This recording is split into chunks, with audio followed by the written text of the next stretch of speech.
আমি শুরুতেই রাষ্ট্রপতির ভাষণের উপরে ধন্যবাদ দিতে পারছি না, এই কারণেই যে রাষ্ট্রপতি গত গণহত্যার সাথে সরাসরি জড়িত, উনি শেখ হাসিনার কোনো কাজকেই অপছন্দও করেন নাই, নিষেধও করেন নাই, বরং তার সকল কাজকে তিনি নির্বিঘ্নে সহযোগিতা করে গিয়েছেন। কাজেই এরকম একজন গণহত্যাকারী ব্যক্তিরকে আমরা ধন্যবাদ জানাইতে পারি না। এই চপ্পু সাহেবের মধ্যে কি মধু আছে আমি জানি না। বাংলাদেশে বিভিন্ন সময়ে যারা দেশকে মুক্ত রাখার জন্য, দেশের মানুষের অধিকার প্রতিষ্ঠার জন্য জীবন দিয়েছে, সবশেষে জুলাই গণ অভ্যুত্থানে যারা জীবন দিয়েছেন সেই সকল বীর শহীদদেরকে আমি শ্রদ্ধার সাথে স্মরণ করছি। মুক্তিযুদ্ধে যারা জীবন দিয়েছেন তাদের জন্য এজন্যই আমি স্মরণ করি, তারা আমাদেরকে একটা স্বাধীন বাংলাদেশ, নতুন বাংলাদেশ দিয়েছে। আর জুলাই বিপ্লবে, জুলাই অভ্যুত্থানে যারা জীবন দিয়েছেন তাদেরকে আমি শ্রদ্ধার সাথে এজন্যই স্মরণ করি, তাদের এই গণ অভ্যুত্থানের কারণেই আমরা এই পার্লামেন্টে আসার সুযোগ পেয়েছি, পার্লামেন্ট বসেছে এবং আমরা এমপি হওয়ার সুযোগ পেয়েছি। মাননীয় স্পিকার, আমি শুরুতেই রাষ্ট্রপতির ভাষণের উপরে ধন্যবাদ দিতে পারছি না, এই কারণেই যে রাষ্ট্রপতি গত গণহত্যার সাথে সরাসরি জড়িত, উনি শেখ হাসিনার কোনো কাজকেই অপছন্দও করেন নাই, নিষেধও করেন নাই, বরং তার সকল কাজকে তিনি নির্বিঘ্নে সহযোগিতা করে গিয়েছেন। কাজেই এরকম একজন গণহত্যাকারী ব্যক্তিরকে আমরা ধন্যবাদ জানাইতে পারি না। এই চপ্পু সাহেবের মধ্যে কি মধু আছে আমি জানি না। সাবেক প্রধানমন্ত্রী, বিরোধী দলীয় নেত্রীর বিরুদ্ধে যে মামলা হয়েছিল, যেটা শেখ হাসিনা পদত্যাগের আগ পর্যন্ত বলে গেছেন এতিমের টাকার কথা, এই মামলার তদন্ত কমিশনার ছিলেন হলো চপ্পু সাহেব, তখন দুর্নীতি দমন কমিশনের। কাজেই আমরা জানি না ওনার ব্যাপারে এত দুর্বলতা কেন। তবে বিএনপি তো পারে। বিএনপির এক সময়ের মহাসচিব বি চৌধুরীকে রাষ্ট্রপতি থেকে সরাই দিতে তো সময় লাগে নাই, নতুন রাষ্ট্রপতি হয়েছে। বহু লোক বিএনপিতে আছে যারা রাষ্ট্রপতি হওয়ার মতো লোক, কিন্তু এরকম একজন বিতর্কিত ব্যক্তিকে কেন রাষ্ট্রপতি রাখছে এটা বিএনপি ভালো বলতে পারবেন। মাননীয় স্পিকার, সরকারি দলের বক্তব্যতে আমরা শুনছি, আমরা শুরুর থেকেই লক্ষ্য করছি দেশে আর কোনো সমস্যা নাই। সরকারি দলের লোকদের বক্তব্য শুনলে মনে হয় দেশে আর কোনো সমস্যা নাই, সমস্যা হলো বিরোধী দল। এবং উঠার পর থেকেই দেখি বিরোধী দলের ব্যাপারে, বিরোধী দলের বিরুদ্ধে বিভিন্ন কথা বলা হচ্ছে। আমাদের নেতা আজহারুল ইসলাম সাহেব আগে বলে গেছেন, 91 সালে বিএনপি যখন সরকার গঠন করতে পারছিলেন না, সরকার গঠন করার মতো আসন পাননি, তখন জামাত নিঃস্বার্থভাবে বিএনপিকে সরকার গঠনের সমর্থন দিয়েছে। এটা কি বিএনপির কৃতজ্ঞতা স্বীকার করা উচিত নয়? আমরা 97 সাল থেকে একসাথে আন্দোলন, একসাথে নির্বাচন, একসাথে সরকার গঠন, এইভাবে আন্দোলন হয়েছে, নির্বাচন হয়েছে, সরকার গঠন হয়েছে।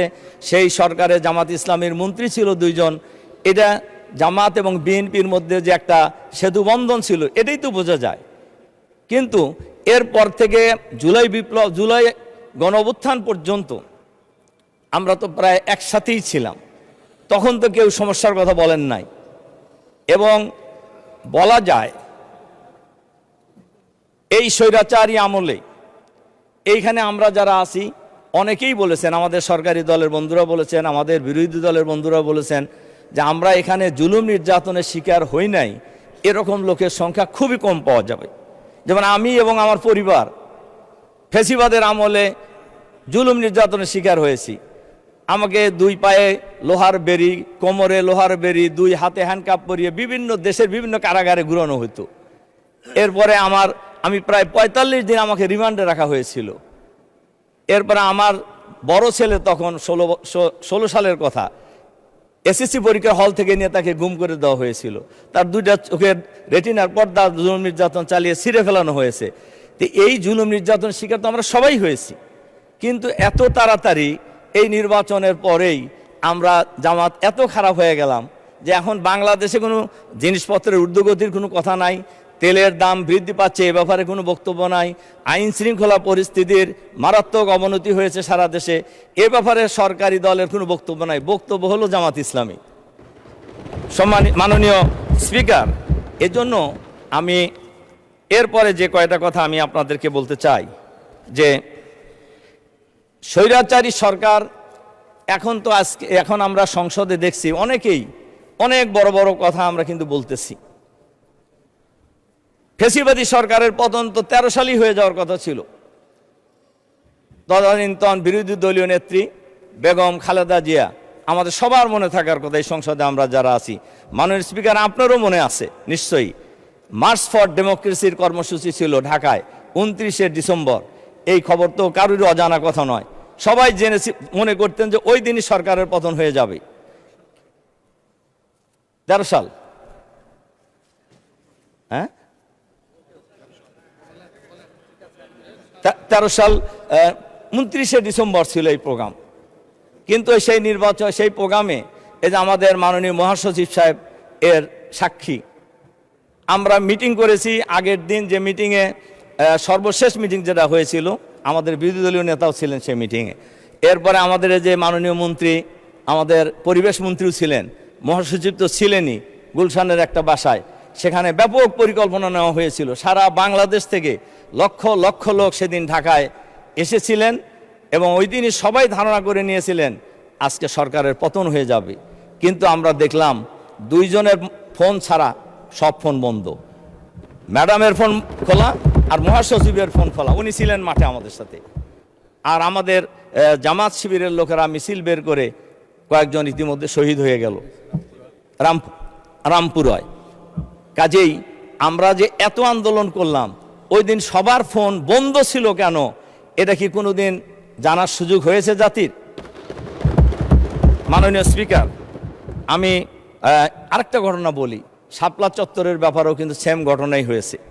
শাপলা চত্বরের দিন ম্যাডাম বিরোধী দলীয় নেত্রী হিসাবে সবাইকে মাঠে নামার জন্য আহ্বান জানিয়েছিলেন, কিন্তু আসলে কি কেউ নামছিলেন?